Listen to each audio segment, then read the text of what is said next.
Então, o que nós compreendemos é que em Mateus 12:36, Jesus está dizendo que os homens irão prestar contas pelos seus atos. Ou seja, todos os homens prestarão conta, ou seja, há uma responsabilidade. No capítulo 8, versículo 32 ao 36 de João, nós observamos que eles diziam ser livres, mas eram escravos do pecado. E é necessário que o Filho de Deus o liberte do pecado para que realmente nós possamos nos tornar filho. Em Romanos capítulo 6, versículo 17 ao 21, nós aprendemos que quando nós recebemos a Cristo, há uma mudança de senhorio, uma mudança de senhor nas nossas vidas. Antes de receber a Cristo, o nosso senhor era o pecado.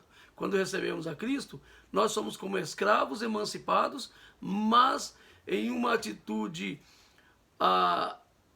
espontânea, nós nos comprometemos a ser como escravos voluntários de Cristo. Servimos a Cristo na voluntariedade, mas nós não somos livres, porque somos servos dele. E no capítulo 7 de Romanos, nós devemos reconhecer a nossa fraqueza. Muito bem, mas o que tem a ver isso com o livre-arbítrio? Primeiro, como eu comecei a dizer, o livre-arbítrio, no conceito de que o homem pode tomar qualquer decisão ou fazer qualquer coisa sem nenhum ato que envolva, é um tanto difícil de compreender. A Bíblia Sagrada nos diz que o homem pecou no jardim do Éden, chamado de depravação total. E nesse pecado, todos os homens herdaram a culpabilidade de Adão. Todos os homens agora, ao nascer, já nascem em pecado. Romanos capítulo 5, versículo 12, diz que por um só homem entrou o pecado no mundo. E esse homem é Adão. Logo todos pecaram, e esses homens somos nós. Embora nós não praticamos o mesmo pecado no mesmo grau que Adão, nós somos culpados pelo pecado de Adão, porque carregamos a culpabilidade de pecado. O texto lá no Salmo 51 diz que em pecado nos concebeu a nossa mãe. Nós já nascemos todo em pecado. E há muitos outros textos que vão trazer isso. Então, como há possibilidade de haver livre-arbítrio?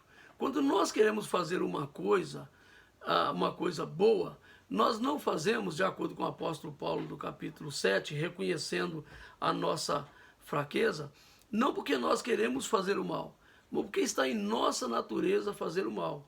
Deus nos ordena que nós amemos a luz, nós amamos as trevas. Deus nos ordena que nós amemos a justiça, nós amamos a injustiça. Deus nos ordena que nós vivamos uma vida de santidade, mas nós amamos o pecado. Deus nos ordena que nós busquemos ao Senhor, mas o texto diz em Romanos, não há ninguém que busque a Deus.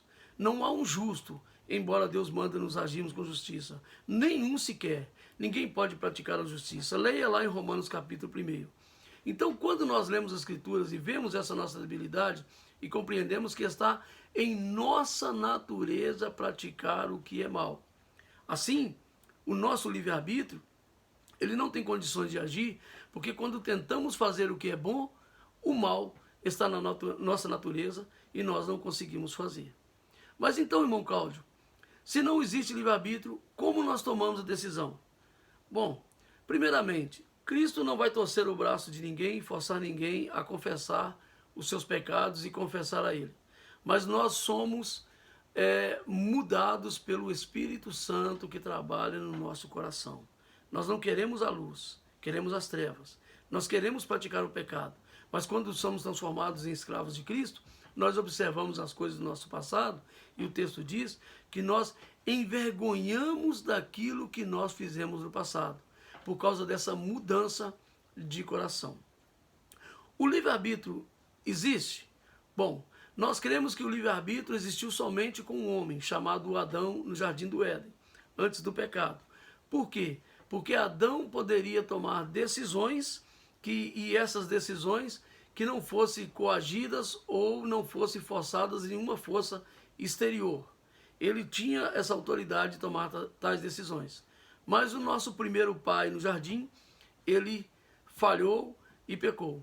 E assim todos nós nascemos com a mesma natureza, a natureza pecaminosa. Por isso é que nós cremos que o homem não tem o livre-arbítrio. Poderia até dizer, se alguém crê que tem o livre-arbítrio, essa pessoa poderia escolher, por exemplo, não pecar, mas ela não conseguirá ficar sem pecar. Então, o que há de entender com o livre-arbítrio? Como dizia Joe Owen, uma certa pessoa comentou comigo hoje à tarde sobre isso, Joe Owen dizia que o livre-arbítrio é o ídolo dos pelagianos.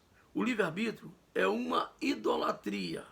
É um conceito humano que alguém tem de que ele pode tomar as suas próprias decisões, que ele pode salvar a si mesmo, que ele pode tomar a decisão de se aproximar-se de Deus, enquanto a Bíblia nos ensina totalmente o contrário. O texto diz, se o Filho vos libertar, verdadeiramente sereis livres. Ele não diz, se o homem se libertar, ele verdadeiramente será livre, mas diz, se o Filho, Jesus Cristo de Nazaré, te libertar, você verdadeiramente será livre. Então, eu creio que esse vídeo possa ter ajudado um pouco a compreensão do que é livre-arbítrio. Peço que você estude mais um pouco sobre o assunto. E se tiver mais uma oportunidade, nós falaremos mais um pouco sobre esse mesmo assunto. Só lembrando, para aquelas pessoas que creem e defendem fielmente que ela tem o livre-arbítrio para tomar a decisão, eu convido a ela a tomar a decisão de não pecar mais e ver se ela consegue viver sem pecar.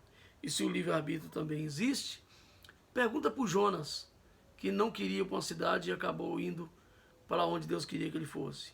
Ou mesmo para o Paulo, que antes da sua conversão queria destruir a igreja,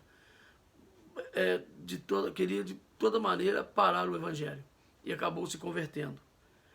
Nós não tomamos decisões de forma coagida. O Espírito Santo não nos força, ele transforma o nosso coração e muda o nosso coração em amor.